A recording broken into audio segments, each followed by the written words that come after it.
Saudações, leitores e seguidores do Instituto Liberal. Eu sou Lucas Berlanza e está começando mais um Flash Liberal. Aquele momento da semana em que nós recapitulamos os artigos que fizeram mais sucesso e que foram mais curtidos pela ferramenta do Facebook da nossa página oficial diretamente no nosso site. E nós vamos agora do 7º para o 1º lugar. Em 7º lugar está justamente um artigo meu, de minha autoria. Esquerdas contra a intolerância e pela igualdade. Onde está o vosso escândalo?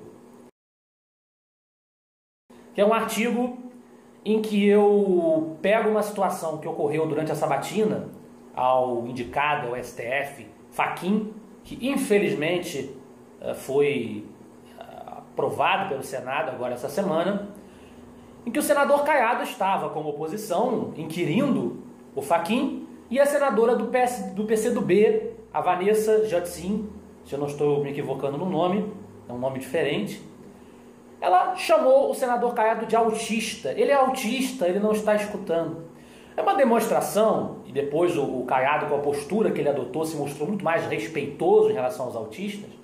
É uma manifestação de depreciação em relação aos autistas que mostra como o discurso da esquerda de que ela é a defensora das minorias, dos fracos e dos oprimidos, né? A baluarte da tolerância, mostra como todo esse discurso cai por terra diante da frieza da realidade, quando eles mostram o verdadeiro caráter que se esconde por trás desse tipo de retórica barata que eles adotam. Em 6º lugar, mulheres não recebem 21% a menos, do Ivo Paulo Lima.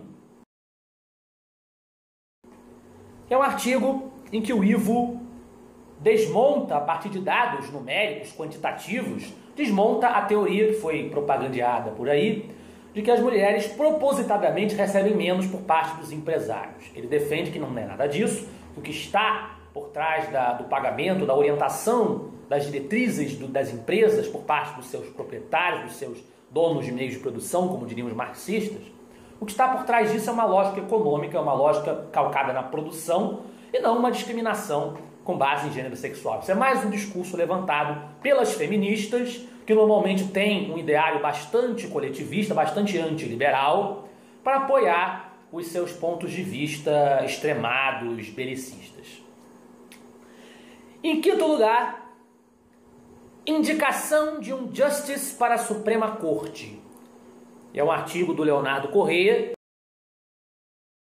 que é uma grande presença nos nossos quadros aqui do Instituto Liberal, em que ele faz uma comparação entre o sistema de aprovação do ministro do Supremo no Brasil, foi a grande questão da semana, no nosso caso, na sabatina, na posse, na aprovação do Fachin, que era um defensor do MST, da invasão de terras, e foi parar no Supremo Tribunal. Então, o Leonardo Corrêa tenta buscar o exemplo americano. Ele mostra que há muitas semelhanças entre a maneira como os americanos aprovam, chancelam os seus representantes na Suprema Corte, mas que lá o escrutínio é ainda mais rigoroso para se determinar se o indivíduo pode ou não realmente ocupar o cargo. Independente de governo. Figuras bem ligadas ao governo chegaram a ser reprovadas, né, no cargo do Supremo por não corresponderem às expectativas.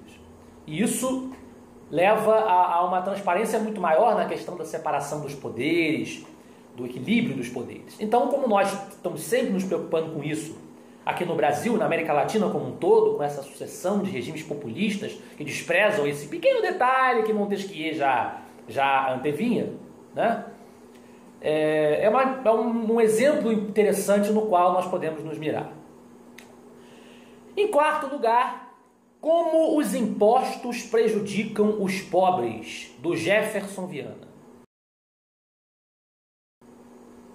É um artigo em que o Jefferson, através também de dados, também de elementos quantificados, demonstra o peso que o nosso Estado gigantesco, que ele chama apropriadamente de Estado paquidérmico, exerce sobre as contas daqueles justamente que vivem em maiores dificuldades e que os esquerdistas e os populistas em geral defendem como sendo os principais beneficiados dessa estrutura colossal da máquina do Estado, da máquina burocrática. Então ele demonstra como é que esse excesso da carga tributária brasileira pesa sobretudo sobre aqueles que mais necessitam de um respiro nas suas contas, que têm mais necessidades, que têm menos condições financeiras.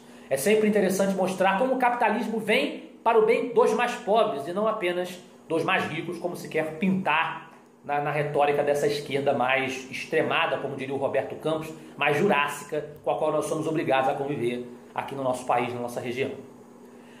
Em terceiro lugar, a decadência do jornalismo político mainstream, do publicitário Alexandre Maciel,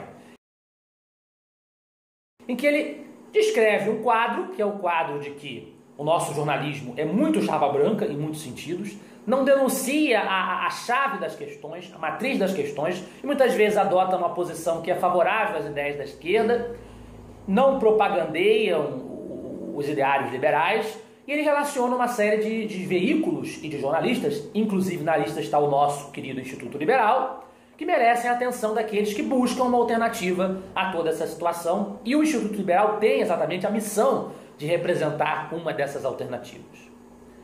Em segundo lugar, o nosso Flávio Morgenstern nos traz a curiosa tirania do bem,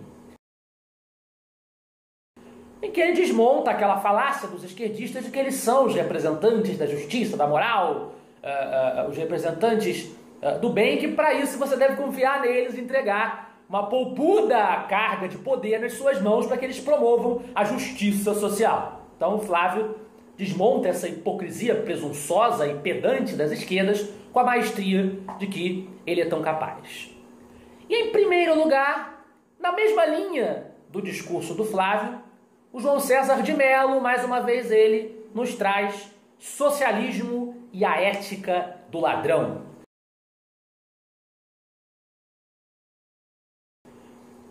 Em que ele mostra que na sua própria matriz, na sua própria essência, o discurso socialista, o discurso das esquerdas, isso vem desde lá atrás, passa por Trotsky com a sua ideia da moral revolucionária, que esse discurso inverte qualquer conceito de ética e de valores morais que nós tenhamos entranhado na sociedade e transforma em bem o roubo, que se traduz nessa carga tributária extrema, que supostamente traria justiça social, mas que cai em cima do povo, dos trabalhadores, dos mais necessitados. Então os nossos artigos, inclusive, é interessante, tiveram um diálogo durante a semana, denunciando esse discurso que leva à ideia de que a esquerda tem o monopólio da virtude, quando na realidade ela se baseia, como diz o João César de Mello, na ética do ladrão. E tirar o nosso dinheiro, alegando que está fazendo por nós um bem e que entende melhor o que nós precisamos do que nós mesmos.